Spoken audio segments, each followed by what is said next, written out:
Hello दोस्तों, कैसे हैं आप सब लोग। चलिए, आप सभी को गुड इवनिंग। और जल्दी से जल्दी इस लिंक को शेयर और कर दीजिए। आज हम एक नई शुरुआत कर रहे हैं और एक बहुत बच्चों की डिमांड थी कि सर इस टाइम को एग्ज़ाम नहीं है और एग्ज़ाम के दृष्टिकोण से हम लोगों ने सोचा कि कहीं ना कहीं इधर जो बच्चों के एग्ज़ाम्स होने वाले हैं बेसिकली बीएड के सिनेरियो में, और तमाम बच्चों की डिमांड आ रही थी कि सर तो हमने कहा कि क्यों नहीं बच्चों से बातचीत की जाए और लाइव सेशन किया जाए। तो हमने ये देखा कि कुछ ऐसे टॉपिक्स आपके बीच में लेके आ रहे हैं, ये जब सभी बच्चों के लिए, चाहे वो बच्चा आपके टीचर एजुकेशन प्रोग्राम का हो, बीएड का हो, बीएलएड का हो, बीटीसी का हो, डीएलएड का हो, चाहे आप टेट सीटेट सुपर टेट किसी की भी तैयारी कर रहे हैं, कुछ ऐसे टॉपिक्स हैं जो हमेशा कहीं ना कहीं आपके लिए काम की चीजें हैं और हमेशा काम आने वाली हैं। जैसे जैसे ही आप शिक्षा और मनोविज्ञान इस पेपर की शुरुआत करते हैं तो कहीं ना कहीं बिल्कुल यहीं से शुरुआत होती है कि सबसे पहले हम एक तो सिलेबस को लेके चलेंगे और इसमें हम लोग कहीं ना कहीं डेली हमारी जो भी क्लास होगी हम लोग उसमें ऐसे टॉपिक पे चर्चा करेंगे कि कहीं ना कहीं आप लोग के काम की चीज हो और उस पर सब लोग जल्दी जल्दी लाइव जुड़ जाइए जहां पे भी हो। और ये चीज है कि इसमें हमें देखेंगे, पहले आप सिलेबस को देख लीजिए कि शिक्षा मनोविज्ञान में क्या चीजें हैं। शिक्षा मनोविज्ञान कहीं ना कहीं, हाँ सरताज सिंह, हाँ पूजा पांडे, हेलो सर, ठीक है, गुड इवनिंग, गुड इवनिंग बेटा। जल्दी जल्दी आप लोग और अपने दोस्तों को शेयर कर दीजिए, क्योंकि एक हम बेसिक से आपको आज बताने की कोशिश करेंगे, थोड़ा डिटेल डिस्कशन करेंगे। आप इसमें पहले से देखिए, शिक्षा मनोविज्ञान का एक स्लाइड आपको दिख रही होगी। शिक्षा मनोविज्ञान है क्या? शिक्षा मनोविज्ञान में दो चीजें आपको समझ में आ रही होगी, एक तो पहले शिक्षा क्या है और मनोविज्ञान क्या है, दोनों को आप देखिए तो कहीं ना कहीं शिक्षा और मनोविज्ञान को अलग से समझने की कोशिश करिए पहले से। जल्दी जल्दी आप लोग ज्यादा लोग जुड़ जाइए। और शिक्षा शब्द देखिए, एक तरह से संस्कृत भाषा की शिक्ष धातु में अप्रत्यय लगने से बनता है, ये सब जानते हैं। और शिक्षिका या शिक्षा का कहा जाए तो अर्थ क्या होता है, अगर हम शिक्ष का भी अर्थ करते हैं तो कहने के सीखना और सिखाना, इस तरह से हम कह सकते हैं कि शिक्षा शब्द का शाब्दिक अर्थ क्या हुआ, सीखने और सिखाने की क्रिया। यहां तो समझ में आ गई बात।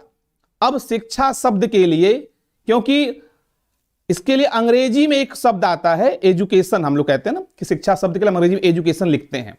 अब एजुकेशन शब्द को कहीं ना कहीं अगर हम देखा जाए तो इसकी उत्पत्ति कहां से हुई, तो इसकी उत्पत्ति होती है लैटिन भाषा में एक शब्द आता है एजुकेटम, ठीक है ना। एजुकेटम को जब आप उसको तोड़ेंगे या अलग करेंगे तो दो वर्ड उसमें हैं। जैसे उसमें एक है ई प्लस ड्यूको। ई का मतलब क्या है? ई का मतलब इनर से मतलब है अंदर से। यहां पर ई में हम कहीं ना कहीं देखेंगे तो उसको हम लिखते हैं इनर, अंदर से। और ड्यूको, ड्यूको का मतलब होता है आगे बढ़ाना। दो शब्द समझ में आ गया आपको, ई और ड्यूको। मतलब कि अंदर से आगे बढ़ाना का मतलब क्या है? अंदर से आगे बढ़ाने का मतलब है कि बालक के अंदर जो अंतर्निहित शक्ति है उसको आगे बढ़ाना, रास्ता दिखाना। बात समझ में आ रही है? तो शिक्षा का मूल मंत्र क्या हो गया यहां पे, अगर हम कहें इसके बालक के अंदर क्या होता है, उसकी जो आंतरिक शक्तियां हैं, आंतरिक जो उसके अंदर उसकी कहीं ना कहीं जो शक्तियां छिपी हुई हैं, शिक्षक क्या करता है, उसको राह दिखाने का काम करता है। तो हम कह सकते हैं कि शिक्षा को हम अगर थोड़ा सा और डिटेल में जाने तो बालक की जन्मजात शक्तियों को बाहर निकालने का काम, या उसको बालक की जन्मजात शक्तियों के माध्यम से उसका सर्वांगीण विकास करने का कार्य किसका है? शिक्षा का है। तो ये तो कॉन्सेप्ट हो गया। आपने एक दो डिफिनेशन पढ़ी भी होगी अपने सिलेबस में, जैसे विवेकानंद जी का एक बहुत बड़ा फेमस एक वक्तव्य है, आप देखिए। उन्होंने कहा था कि मनुष्य में पूर्व निहित पूर्णता को अभिव्यक्त करना ही शिक्षा है। मतलब कि मनुष्य में जो पूर्व निहित पूर्णता है उसको अभिव्यक्त करना ही शिक्षा है। इसका मतलब कि पूर्व निहित अभिव्यक्ता यह क्या होती है, या पूर्व निहित पूर्णता क्या होती है? इसके मतलब विवेकानंद जी ये कहते हैं कि मानव के अंदर शुरू से ही कहीं ना कहीं ऐसी क्षमता होती है, शिक्षक उसको सिर्फ रास्ता दिखाने का कार्य करता है। गांधी जी की भी, महात्मा गांधी जी की भी एक बड़ी फेमस परिभाषा है।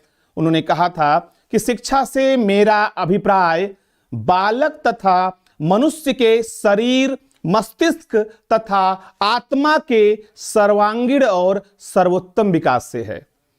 मेरी बात समझ में आ रही है? क्या कहा था गांधी जी ने? गांधी जी ने कहा था शिक्षा से मेरा अभिप्राय बालक तथा मनुष्य के शरीर, मस्तिष्क तथा आत्मा के सर्वांगीण एवं सर्वोत्तम विकास से है। दो परिभाषाएं आपसे पूछा जाता अगर पेपर में कि शिक्षा से क्या अभिप्राय है। अगर आपसे क्वेश्चन पूछ दिया what do you mean by education, या आप डिफाइन एजुकेशन, तो एजुकेशन के कॉन्सेप्ट के लिए अगर 60 आंसर्स में प्रश्न आता है, इतना पर्याप्त है। बात समझ में आ रही है? एक ही आप डिफिनेशन दे दे किसी मनोवैज्ञानिक की, उतना आपके लिए पर्याप्त है।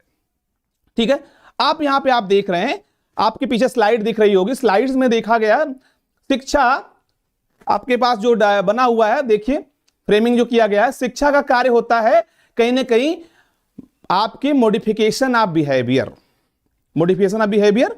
अब आप देखिए मॉडिफिकेशन ऑफ बिहेवियर मतलब व्यवहार का परिमार्जन करना। बात समझ में आ रही है? व्यवहार का परिमार्जन करना। और मनोविज्ञान का कार्य क्या है? मनोविज्ञान साइकोलॉजी, साइकोलॉजी का दूसरा टर्म आप देखिए, तो साइकोलॉजी में आप कहीं ना कहीं देखिए कि साइकोलॉजी में हम क्या करते हैं, व्यवहार का अध्ययन या स्टडी ऑफ बिहेवियर कहते हैं ना, स्टडी ऑफ बिहेवियर। तो एक तो शिक्षा का कार्य है व्यवहार का परिमार्जन, और मनोविज्ञान का कार्य है व्यवहार का अध्ययन करना, स्टडी ऑफ बिहेवियर। अब जब दोनों को मिला लेंगे, जैसे हम मनोविज्ञान के बारे में बात करते हैं कि मनोविज्ञान क्या है, मनोविज्ञान किसको कहते हैं, तो किसी ने कहा कि मनोविज्ञान आत्मा का विज्ञान है, किसी ने कहा कि मनोविज्ञान मन का विज्ञान है, किसी ने कहा कि मनोविज्ञान चेतना का विज्ञान है, और किसी ने कहा कि मनोविज्ञान क्या है, व्यवहार का विज्ञान है। तो अलग अलग जो हमारे मनोवैज्ञानिक थे उन्होंने अपने हिसाब से बात की। तो जैसे मनोविज्ञान मन का विज्ञान, भाई अब यहां पे बालक के विज्ञान, मन के विज्ञान की बात होती है, बालक के बारे में बात की होती है कि बालक, जैसे आज की जो शिक्षा प्रणाली है वो चाइल्ड सेंटर्ड है ना, आपको पता होगा चाइल्ड सेंटर शिक्षा प्रणाली में बालक के मन की बात की जाती है। अब जब तक आप मन की बात करने का मतलब आपको कहीं ना कहीं बालक के बारे में जानना होगा, समझना होगा, सोचना होगा, वो चाहता क्या है, वो क्या चाहता है। तो शिक्षक का दायित्व तो है कि कहीं ना कहीं बालक की नीड क्या है। यही काम सीडीपी में भी है। सीडीपी में पहला ही टॉपिक शुरुआत होती जाती है कि कहीं ना कहीं बाल विकास, बालक का विकास। अब बालक, भाई बालक हमने बताया भी है कि बालक कब तक बालक रहता है, बालक तब तक बालक रहता है जब तक उसकी एज 18 साल नहीं हो जाती। जैसे ही मां के गर्भ से जन्म लेता है 0 से 18 साल तक, तो कहीं ना कहीं अब आज की शिक्षा प्रणाली में शिक्षक का दायित्व तो यह होता है कि जो भी वो ट्रांसफर कर रहा है, नॉलेज ट्रांसफर कर रहा है विद्यार्थी के मध्य में, तो कहीं ना कहीं उसका दृष्टिकोण होता है कि बच्चे की नीड क्या है, बच्चे की जरूरत क्या है। उसको समझने के लिए हमको कहीं ना कहीं मनोविज्ञान के पास जाना पड़ता है। अब उस मनोविज्ञान से हम अगर बालक के बारे में जानकारी इकट्ठा करते हैं तो चाइल्ड साइकोलॉजी हो गया, और वही मनोविज्ञान को हम का प्रयोग हम शिक्षा के क्षेत्र में करते हैं तो वो शिक्षा मनोविज्ञान हो गया। तो उसी मनोविज्ञान का प्रयोग अगर हम किसी इंडस्ट्री के बारे में जानने की कोशिश करते हैं, व्यवसाय के बारे में जानने की कोशिश करते हैं, तो इंडस्ट्रियल साइकोलॉजी हो गई। तो कहीं ना कहीं साइकोलॉजी की अनेक ब्रांच है, उसी में एक ब्रांच, अप्लाइड ब्रांच आपकी शिक्षा मनोविज्ञान भी है, जिसका हम आपके सिलेबस में इसको के बारे में पढ़ना है। ये तो हमारे लिए कहेंगे बेसिक चीजें हैं।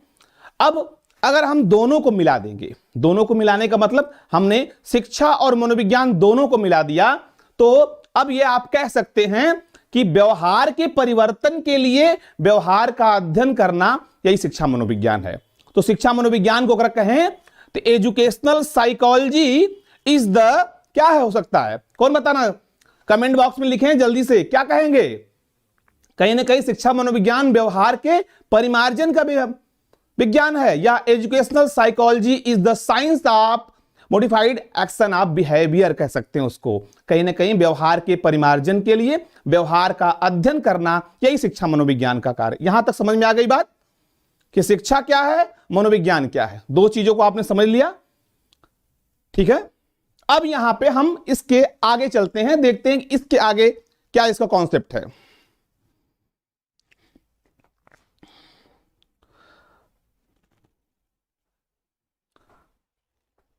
शिक्षा मनोविज्ञान, नेक्स्ट स्लाइड।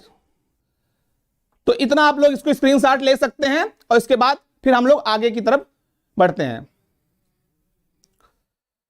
आप स्क्रीनशॉट ले सकते हैं बेटा, ठीक है। हाँ, अब आपके स्लाइड्स पे आपके स्क्रीन पे देख कुछ परिभाषाएं दिख रही होंगी, आपके स्क्रीन पे कुछ परिभाषाएं दिख रही हैं, उसको आप चाहे तो उसका स्क्रीनशॉट भी ले सकते हैं। नहीं, नेक्स्ट।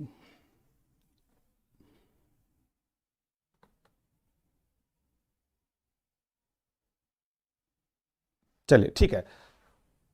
शिक्षा मनोविज्ञान की कुछ परिभाषाएं हैं, आप उसको चाहे तो देख लीजिए। शिक्षा मनोविज्ञान की परिभाषा, पहली परिभाषा स्किनर की है। देखिए, शिक्षा मनोविज्ञान की वह शाखा है जो शिक्षण तथा अधिगम से संबंधित होती है।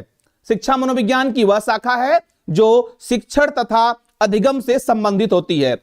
Educational psychology is that branch of psychology with deals with teaching and learning. चाहे तो इसका आप स्क्रीनशॉट ले लीजिए सब लोग जल्दी से।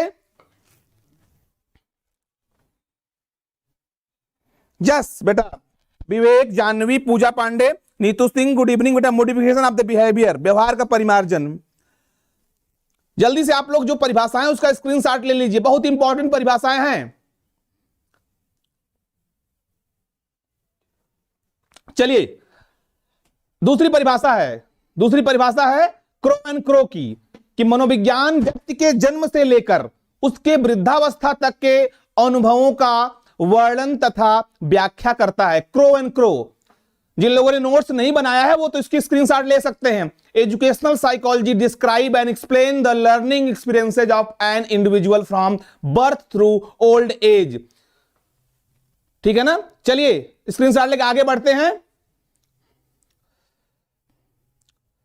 अगली स्लाइड आप देखिए, ये स्कोप क्या है, शिक्षा मनोविज्ञान का स्कोप क्या है, शिक्षा मनोविज्ञान का कौन कौन सा ऐसा क्षेत्र है जिसको यहां पे शिक्षा मनोविज्ञान काम करता है। आप देखिए इसको, स्कोप ऑफ एजुकेशन साइकोलॉजी। एक बार स्क्रीनशॉट जरूर ले लीजिए, सब लोग स्क्रीनशॉट ले लीजिए। थोड़ा सा मैं साइड में हो जाता हूं, आप स्क्रीनशॉट जल्दी से ले लीजिए सब लोग, क्योंकि बहुत ही काम की चीज है आपके लिए। चलिए, शिक्षा मनोविज्ञान का क्षेत्र देख लीजिए। जैसे आप अगर उसको देखिए, कहीं ना कहीं शुरुआत करिए।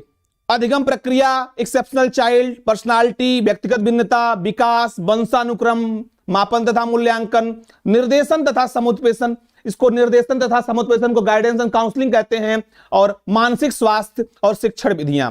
शिक्षा मनोविज्ञान इन क्षेत्रों में कार्य करता है। चलिए इसके आगे बढ़ते हैं। ये कार्य क्षेत्र है जो हमने भी बताए हैं आपको, जिसका हमने एक डायग्राम बनाया था। अगर आप एग्जाम में उस तरह से लिखते हैं डायग्राम बना के तो बहुत ही इफेक्टिव है, और कहीं ना कहीं वो एग्जामिनर को एक अट्रैक्ट भी करता है कि नहीं, बच्चे को कंटेंट को उसने इतना अच्छा प्रेजेंट किया है। तो ये चीज बहुत अच्छा, डायग्राम आप जरूर बनाएं। और ये अगर पॉइंट्स में लिखना चाह रहे हैं तो इस तरह से लिख सकते हैं कि scope of educational psychology. Screenshot एक बार ले लीजिए, जल्दी से स्क्रीनशॉट ले लीजिए। स्कोप ऑफ एजुकेशनल साइकोलॉजी, वंशानुक्रम, विकास, व्यक्तिगत भिन्नता, व्यक्तित्व, अपवादात्मक बालक, अधिगम प्रक्रिया, पाठ्यक्रम निर्माण, मानसिक स्वास्थ्य, शिक्षण विधियां, निर्देशन तथा परामर्श, मापन तथा मूल्यांकन। इसका आप, ठीक है ना, आप लोगों ने स्क्रीनशॉट ले लिया होगा बेटा। आगे बढ़ते हैं।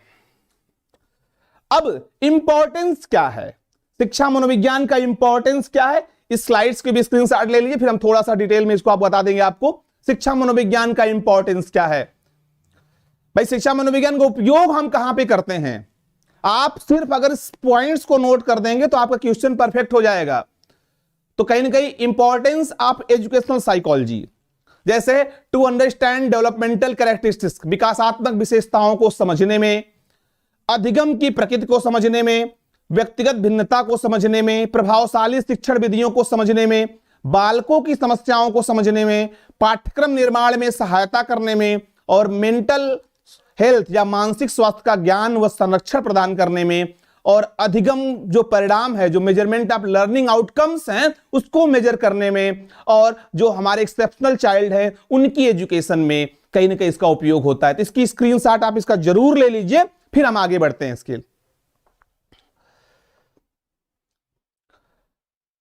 तो आपने देखा बेटा, आज हम लोगों ने एक आपको थोड़ा सा, ये एक इंट्रोडक्शन क्लास थी, आपसे जुड़ने का एक प्रयास था कि एक कहीं ना कहीं हम लोगों ने आज मैंने सोचा कि एक शुरुआत करें आप लोगों का एक रिवीजन भी हो जाएगा और हमें एक आपसे परिचय भी हो जाएगा। इसकी कहीं ना कहीं आप इस का जो आने वाला पेपर है उसमें भी आपको हेल्प होगी और डिटेल डिस्कशन हम करेंगे। एक आपसे कहीं ना कहीं परिचय है। आप इस चैनल को ज्यादा से ज्यादा शेयर कर दीजिए और ज्यादा से ज्यादा सब्सक्राइब कर दीजिए। और कहीं ना कहीं ये चीज है कि हम डेली 1 घंटा आपके साथ रहेंगे और कहीं ना कहीं अकॉर्डिंग टू सिलेबस हमारा जो चाइल्ड साइकोलॉजी है, एजुकेशनल साइकोलॉजी है, TET, super TET, C TET, जो भी क्वेश्चन हैं, वन लाइनर, डिटेल डिस्कशन, सब पर हम लोग मिलेंगे। और आप लोग अपना समय, एक समय तय कर लीजिए, उस समय पे हम लोग मिलेंगे। 5 बजे से क्लास होगी और जो भी शेड्यूल होगा उसको आपको हम पहले से बता देंगे। और ज्यादा से ज्यादा आप लोगों को जोड़िए और शेयर करिए और कहीं ना कहीं सब्सक्राइब और लाइक, आपके कहीं ना कहीं आपके सब्सक्राइब और लाइक से ही कहीं ना कहीं हम लोगों का उत्साहवर्धन होता है। एक प्रयास है कि ज्यादा से ज्यादा विद्यार्थी इसका लाभ ले पाएं और अपने दोस्तों सब तक आप इसको शेयर कर दीजिए। और कहीं ना कहीं आपके लिए एक इनिशिएटिव है लिया गया है। आप जितने भी विद्यार्थी जुड़े हुए हैं, जितने भी आप लोग, कहीं ना कहीं इसका एक एडवांटेज आपको मिलने वाला है। तब तक के लिए बहुत बहुत आपका थैंक यू। आप क्लास में आए और आपने इसका कहीं ना कहीं आपको श्रेय ये जाता है कि आपके माध्यम से कितने लोगों तक पहुंच पाता है। चलिए आज की क्लास यहीं पर, फिर हम कल इसी समय आपसे फिर मुलाकात होगी। तब तक के लिए आप सबको नमस्कार।